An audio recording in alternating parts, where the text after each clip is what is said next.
Hello everyone. Now let's continue chapter 2 about analyzing transactions, and we're going to be talking about posting journal entries to accounts. So a transaction is first recorded in a journal, and we've seen this through the previous journal entries that we recorded for transactions A to I believe was H. So periodically the journal entries are transferred to accounts in the ledger. So sometimes we do it every week, every month. So we post all the transactions that took place in the journal into the ledger. The process of transferring the debits and credits from the journal to the ledger is called posting. Okay, so as it says here, transferring the debits and credits from the journal entries to the accounts is called posting. So although T accounts are useful for showing or illustrating the recording and posting of transactions, more formal or multi-column accounts are used in practice. A four-column account has a date, item, and a posting reference column, as well as debits and credit columns for posting transactions. So let's see how this works, and we'll start with the next example here. So Net Solutions paid a premium of $2,400 for an insurance policy for liability, theft, and fire. The policy covers a one-year period. The key term here, or the key word, is paid. So once we see the word paid, remember this is cash. It involves cash, and we paid cash. So when we pay cash, cash is always credited. So let's see how this is reflected here. On the asset side, under cash, we have cash on the credit side for $24,000, or $2,400, and then prepaid insurance, which is an asset when we pay insurance in advance. It's still not an expense. It's something we paid for the policy. It's going to be good for 1 year. So that's why we're going to record it as an asset, and it's going to be debited for $2,400. Remember, assets increase on the debit side. So the journal, or the journal entry we recorded, is December 1st. We debited prepaid insurance. We credited cash for $2,400, and then we wrote this brief explanation that says paid premium and 1 year policy. So I want to remember, now we need to post to the ledger. Let's assume that this is the ledger here. Okay, so we are going to post to cash, and cash has the code 11. Remember the chart of accounts that we had? If I can go back to the chart of accounts, notice that we had like codes for all these accounts. I didn't talk about this at the time, but I want you to pay attention to that.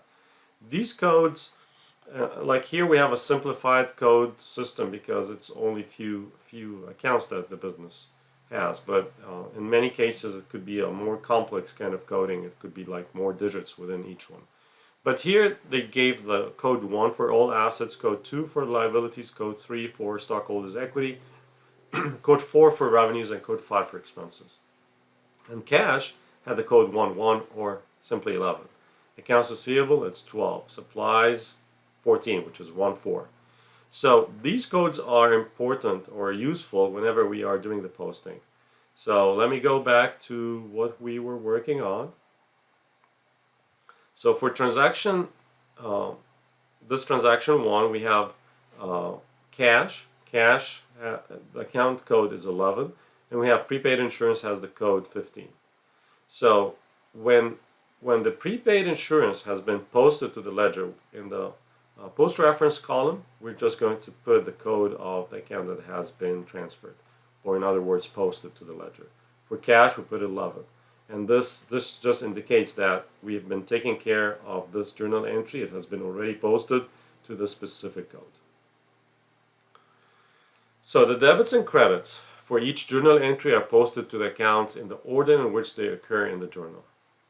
The debit portion of a journal entry is posted to the prepaid account using the following 5 steps. The first step, on the date, December 1st, of the journal entries entered in the date column of prepaid insurance. Then the amount $2,400 is entered into the debit column of prepaid insurance. Then the journal page number 2 is entered in the posting reference, which is the column of prepaid insurance. The account number 15 is entered in the posting reference or post reference column in the journal. And then the account balance $2,400 is entered in the balance for debit the balance or debit column of prepaid insurance. So you see, this is how it works. So let's see on a diagram. So you can see here we have the journal, we have this transaction, prepaid insurance and cash. So for step number 1, where's that? So I think we start by taking the 2400 here, okay, and we record it in the prepaid insurance ledger account on the debit side. For step number 1, we recorded the date December 1st, 2400. And then we go to the cash account, December 1st, that's step number 1 under the date, and we took also the 2400 all the way to the cash account. So that's step 1 and step 2 together. And then step 3, we record the post reference. So we record which page this came from. So you can see this came from page 2 from the journal. And then step 4, we record in the post reference the number of the account that it went to. So the prepaid insurance went to account number 15, cash went down to account number 11. So once we see these here in the journal, this means that it has been already posted. And again, if in the journal, which by the way these are 2 separate pages, if I want to verify where this came from, I can know that this came from page 2 from the journal. So if I go to page 2 in the journal, I would find that 2400 was coming from the prepaid insurance transaction that took place on December 1st. So on December 1st, Net Solutions paid rent for December 800. So this is something that we need to record. The company from which Net Solutions is renting its office space now requires the payment of rent on the 1st of each month rather than at the end of the month. So the only difference here when they say this at the beginning of the month instead of the end of the month, this means that we need to record it as rent expense right away. So we are going to debit rent expense and credit cash. Think about it again. Cash is an asset, and when we pay cash it goes down. So now we have cash on the credit side for $800, and then rent expense, it's an expense. Expenses like to be recorded on the debit side because this is the side where they increase, and this is why we debit rent expense and we credit cash. So how is this affecting the accounting equation? You can see here the T account. For cash, we credited cash and we debited rent expense under rent expense. So Net Solutions received an offer from a local retailer to rent the land purchase on November 5th. That's a new transaction now, but it happened on the same date, December 1st. So they got an offer to rent out their land. The retailer plans to use the land as a parking lot for its employees and customers. Net Solutions agreed to rent the land to the retailers for 3 months with the rent payable in advance. So the tenant or this retail company that's going to rent the land, they're going to pay us in advance, or they're going to pay Net Solutions in advance. So Net Solutions received $360 for 3 months rent beginning December 1st. So we provided the land, we didn't get the service provided yet, so it's still considered to be a liability because we just got it in December 1st, they didn't use it yet. So at this point we consider that to be a liability. We call it unearned rent revenue, and we'll see that in a second. So by agreeing to rent the land and accepting the $360, Net Solutions has incurred an obligation or a liability to the retailer. And that's how we have this liability that we are going to record it. This obligation is to make the land available for use for 3 months and not to interfere with its use. The liability created by receiving the cash in advance of providing the service is an account called unearned rent or unearned revenue. As time passes, the unearned rent liability will decrease and will become revenue. Therefore, the transaction is recorded as the $360 increase in cash and a $360 increase in liability, which is the unearned rent. So that's why we see here, cash went up. We received the $360 already from this tenant. So $360 on the debit side, and on the credit side we're going to credit unearned rent, which is a liability account. Remember, liabilities, when they go up, they go on the credit side. How this is related to the accounting equation, remember, cash is an asset. Assets, they go up on the debit side, and then that's why they're recorded on the debit side. Unearned rent, it's a liability. It goes up also on the credit side. Let's see another transaction. This happened on December 4th. NetSolutions purchased office equipment on account. When you see the word on account, it means that they didn't pay for it right away. From Executive Supply Company for $1,800. So, we bought equipment. Did we pay cash? Not yet. But we have an obligation to pay it in the future. So that's an account called accounts payable. So the two accounts affected in this transaction are office equipment and accounts payable. Office equipment is an asset. So assets, they go up on the debit side because we acquired new assets. So we debit office equipment for $1,800. Accounts payable is a liability. It's also increasing. So it increases on the credit side. So we debit office equipment, credit accounts payable by $1,800 on December 4th. That's how we record the journal entry, and we write this brief note that says purchase office equipment on account. So these kind of transactions and how we record them in the journal, I think it's a matter of practice. The more you practice, and that's why the homework is very important, the more you practice transactions, the easier it's going to get. And like anything, like foreign language, if you're or playing the piano, when you start playing, it's not easy. Or when you try to use the language, it's not easy. But the more you practice, the better it's going to get. To the point that if you get very fluent, you get to record the transaction without even thinking. But the key of the key thing here is that you have to understand first the concept, and then the application will come very natural. Let's see transaction 5, which happened on December 6th. NetSolutions paid $180 for a newspaper advertisement. Again, the key word here is paid. Okay, when we see the word paid, that makes it easy, right? Because paid means cash. So cash, did it go up or down? When we pay something, cash goes down. And that's why we expect cash to be credited. See here, cash is credited for $180. And when I say credit, remember, it's recording on the right hand side. How about advertising expense? For some reason the textbook, since advertising is not a major account, they put it under miscellaneous expenses.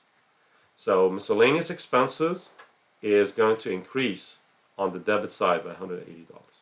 So the journal entry would be debiting December 6th miscellaneous expense for $180 and crediting cash for $180. And you can see here the brief description that says paid for newspaper advertisement. Let's see another transaction. Transaction 6 that happened on December 11th. NetSolutions paid creditors $400. Again, paid involves cash, and cash should be on the credit side right away. But why did we pay this $400 for? We paid it to reduce the amount of debt we have towards creditors, which is the accounts payable. So accounts payable, when it goes down, it's a liability account, it goes down on the debit side. So we credit cash and we debit accounts payable. Remember, when we present that on the journal entry, we always debit. We start with a debit and then we follow that with a credit. So we debit accounts payable, we credit cash. Even though in my presentation here I started with cash because it's much easier for me to think about cash. When it goes up, we debit it. When it goes down, we credit it. And then the other account has to be the opposite. It has to be, if cash is credited, then accounts payable has to be debited. But we can still prove it because accounts payable is a liability and it's going down because we are paying off our balance. Then in this case, the accounts payable balance is going to be debited. But when we present it in the journal entry, we record a date and then we start with a debit and then it's followed with a credit. Let's see another transaction. Transaction 7 took place on December 13th. NetSolutions paid a receptionist and a part-time assistant $950 for 2 weeks' wages. So, again, the key word is paid. That involves cash, and cash is going down, so we expect that cash would be credited. What did we pay? We paid wages expense. We paid wages expense for part-time assistant already worked for us. So we debit wage expense and we credit cash, 950 and 950. So think about it again. Cash is an asset. Assets, when they go down, they go on the credit side. And then wage expense, it's an expense. And expenses, when we record them on the debit side. So that's why we debited wage expense, credit cash. Transaction 8 on December 16th. Net Solutions received $3,100 from fees earned for the first half of December. So we provided some services for the first 15 days of December, and now our clients paid us $3,100. So when we received this amount, remember, cash is going to go up. So cash is going to be debited in this case. And these were fees earned. That's the revenue account. And fees earned, when they are a revenue, they work in the same direction as stockholders' equity. So it's credited for $3,100. So we debit cash, we credit fees earned for the $3,100. Let's see another transaction, transaction 9. Fees earned on account total $1,750 for the first half of December. In this case, we have provided services, but the clients didn't pay us yet. What we call this kind of transaction? We call it, instead of using cash, we're going to use accounts receivable. We provided the service, but we didn't get the cash. So since we have a promise from our client to get the cash in the future, we call that accounts receivable. So we're going to debit accounts receivable and credit fees earned. Compare that to the previous transaction. We got the cash and we credited fees earned. In this transaction, we're going to debit accounts receivable. And by the way, accounts receivable is an asset. So since it's an asset and it's increasing, we have more promise now, then we are going to debit this accounts receivable balance for $1,750. And then the fees earned, it's a revenue account. Revenues, they are recorded typically on the credit side. Let's see transaction 10. On December 20th, Net Solutions paid. See, the word paid is very obvious, cash. Paid $900 to Executive Supply Company on the $1,800 debt owed from the December 4th transaction. So remember, we bought some supplies on account. Now we're paying them off. So supplies is not part of it. It's just we're paying the debt. And the debt was recorded as an accounts payable. It's a liability. Remember, accounts receivable are assets, accounts payable are liabilities. These are amounts that we promise our suppliers to pay them in the near future. Now we paid part of it, which is the $900. So we're going to credit the cash and we're going to debit accounts payable. When we debit the cash, when we credit the cash, we are decreasing the cash. And when we debit accounts payable, we're also decreasing the accounts payable because we're paying part of it or we're paying it off. So on December 20th, the journal entry would be debiting accounts payable, crediting cash for $900. But remember, we always have one account debit, one account credit. Let's see transaction 11. Net Solutions received $650 from customers in payment of their accounts. Received, again, involves cash. But is it for service provided? No, the service has been already provided, and the customer now, they're paying their accounts receivable. So remember, accounts receivable is an asset. When the customer is paying it off, they're reducing it. So it goes on the credit side. How about cash? Cash goes on the debit side because we're increasing our cash. So both of these accounts are assets. Cash is on the debit side, accounts receivable on the credit side for the same value. But cash is increasing, it goes on the debit side for $650. Accounts receivable is an asset, it's going down by $650, so it's credited for $650. And that's how we record the journal entry. We debit cash, credit accounts receivable for $650. Let's try another one. Transaction 12 took place on December 23rd. It says here, Net Solutions paid $1,450 for supplies. Paid and supplies. This is very clear, very easy. So we expect cash to go on the credit side because we're paying. Supplies as an asset. We got supplies, so we're going to debit the supplies. So supplies as an asset, it's increasing. We debited it. Cash is also an asset. It's going down, so because we paid, so it goes on the credit side. So on December 23rd, the journal entry would be debiting supplies for $14.50, crediting cash for $14.50. Again, this requires a lot of practice. The key thing is that you need to know what's going on. You need to understand how the debit and credit works. Now let's see transaction 13. Took place on December 27th, right after Christmas. Net Solutions paid the receptionist and the part-time assistant $120 or actually $1,200 for 2 weeks' wages. So, wages, it's an expense, and paid implies cash. So we're going to credit cash for $1,200 because we're paying cash, we're reducing cash when we pay. And wage expense, all expenses when recorded, they are recorded on the debit side. So on December 27th, we debit wage expense, we credit cash for $1,200. Let's see another transaction. Net Solutions paid $310 telephone bill for the month. That's utilities expense. Okay, and we paid it, so cash is going to go down. Easy. So we credit cash for $310, and we debit utilities expense for $310. So December 31st, utilities expense $310, cash credit $310. Okay. Remember, utilities expense, it's not an equity account.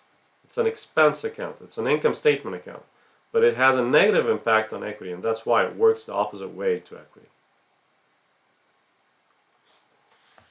Let's see transaction 15, which took place on the last day of the year, December 31st.